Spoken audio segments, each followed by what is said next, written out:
Hello, my name is Dan, and your trusted advisor. Hopefully, I've met all of you by now.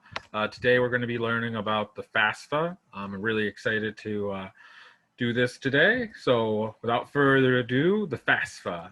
What do you need to do the FASFA? How do you complete the FASFA? Why do you need to do the FASFA? And finally, what is it? Just what is the FASFA? It is a question that needs answering. So what is a FAFSA? We'll start there. A FAFSA is a free application for federal student aid, and it allows you to apply for federal aid, apply for federal loans, and access the largest source of financial aid to pay for college or school. One thing you can access with the FAFSA is something called the Pell Grant, and it's money that you receive for school that you do not have to pay back. That's awesome. Currently, the amount that you can get for the Pell Grant, if you're eligible, is $6,345. And we'll go into more details about what you'll need and how you'll do it. Why do you need to do the FAFSA? Some reasons to do the FAFSA are scholarships. You can also get student aid. These would be considered loans or the grants I just mentioned before. It's easy.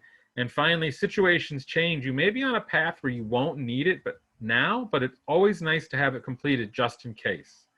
Think of it like a backup plan. If there's one thing I know about plans, it's that something will change. Next up is what do you need?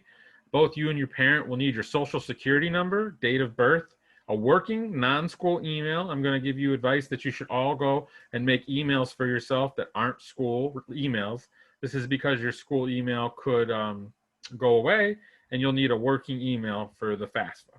You'll also need you and your parents' 2019 tax information.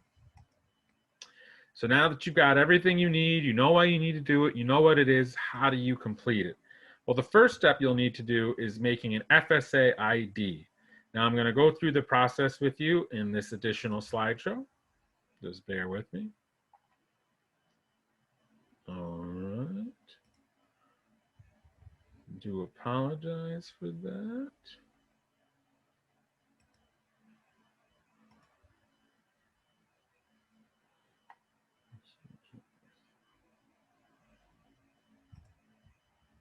All right. So we're going to work on the FSA ID creation. This is something that I can help each of you with one-on-one, or maybe if we have time today while I'm doing this presentation, you can do it on your own. You will need your social security number for this. So you'll need to go to this website here, and this is can be found if you just type in FSA ID into the Google search bar. And remember, you will need that social security number I just mentioned, as well as a personal email address. And I want to remind you to not use your school email address. You'll next go to a screen like this. If you search for FSA ID, this is where you should be looking. This is what you should be looking at. You're going to want to make a username. Now, your username can be your first and last name without any spaces. Oops, I do apologize for that. You may want to use some letters or numbers in addition to your first and last name, just something that you'll easily remember. And when a green box pops up here that says username available, you'll know you can use that one. For your password, it's got to follow these parameters down here. So you'll need the number, uppercase letter, lowercase letter, and 8 to 20 characters. And then it cannot include your name, your date of birth, or your social security number. Next screen, you'll put in your first, middle, and last name, as well as your date of birth. And this is where you'll put your social security number. And I'm going to tell you, if you're doing this with me, I'll tell you to double check it. And if you're doing it on your own, you should double check it as well. It's very important for you to get your social security number right.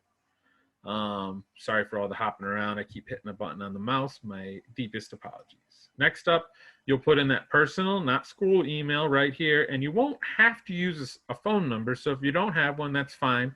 Just don't click this box right here. Now, when you put in your phone number, if you do have one, it'll send you a text. And what it'll do is just use your phone number as an extra way to access your account if you should forget your password. Down here, you'll put in your mailing address. For your challenge questions, we recommend that you pick answers that will never change.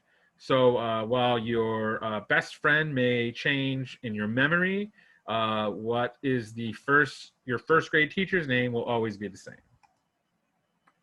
After that, you make sure your info is correct and check this tiny box at the bottom, hit continue, And then you'll receive a email if you've used, well, you'll have to use your email. So you receive an email at the account you entered in. You'll enter in a 6-digit code to verify that email. And you'll also get a text with your phone number, with the phone number you used, and you'll put in that 6-digit code as well. And once you've verified, you'll have to verify an email, but once you've verified an email or both, congratulations, you did it. You're on your way to success. Way to go. If this seemed overwhelming, that's totally all right. There's a lot that goes into it. I'd be more than happy to help you out.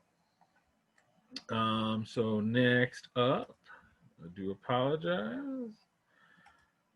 Let's look into, when I talk to you about things you may need to complete your FASFA, I'm so sorry. And I mentioned that you might not need your parents' information. That would be for the dependent-independent student situation.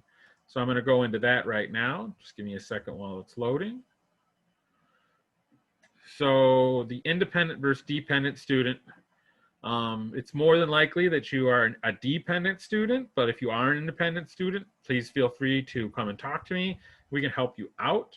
What is the difference? An independent student would have McKinney-Vento status in a legal guardianship, in foster care, active member of the military or veteran, supporting a child, married, emancipated minor, orphan, ward of the state, graduate or professional student, or 25 years old and up. If any of these may appeal to you and you're not sure, please reach out to me. I can help you walk through this all. Dependent students are students who live with a parent or adopted parent, and students who do not fit in any of the criteria on the left. What does it mean for the FAFSA? If you're an independent student, you do not need to provide parent financial information. You do not need to have a parent sign off on the FAFSA, and you only need to create an FSA ID for yourself. If you're a dependent student, you will need parent financial information. You need a parent to sign off on the FAFSA, and your parent must create an FSA ID for themselves. What do I need to complete the FAFSA? This is kind of what we went over in the previous slide, but it's important that you remember this, that you know this, and that you're prepared to do it. So you'll need your correct social security number. You'll also need a valid email address, a valid phone number. Now remember I said you won't need a valid phone number, but it's helpful if you have one to recover your account. And then you need tax returns or transcripts for your parent as well as yourself. Just a quick note about dependent-independent status. If a student completes the FAFSA as an independent student, they will need to provide documentation of this to their chosen college. Types of this documentation can include confirmation of McKinney-Vento status by high school homeschool liaison, high school homeless liaison, court paperwork for a legal partnership or emancipation, a legal guardianship or emancipation, verification paperwork issued by the college which confirms independent status, and independent students who did not file taxes and parents of dependent students who did not file taxes will also need to complete verification paperwork for non-filers issued by the college. Lots to take in here. So if you're working on your FAFSA and you have questions, reach out to me. It's a lot to do. Just kind of another review of where you can go if you want to talk to a trained advisor. We have a location in the Jackson Crossing Mall in the Target Wing. I'm also going to be in your school, and I'm already in your school for a day and a half of the week. So that concludes the difference between a dependent and independent student. Again, there might be a lot of questions you have, and yet still we have to complete the FAFSA. You can see step-by-step tutorial on FAFSA completion on another video I'll be presenting.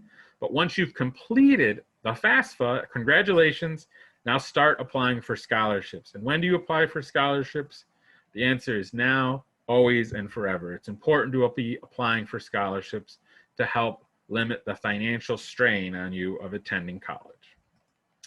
So that is the FAFSA. We did a lot today, so if you have any questions, I'll be available, and just going to throw up my contact information and a big thank you.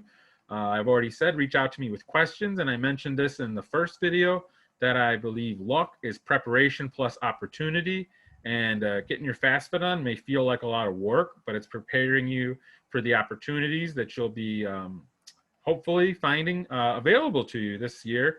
And if it feels overwhelming, that's okay. It can be. Ask for help. I'm here to support you. And I just really want to say thank you, and I'm looking forward to continuing to work with you guys.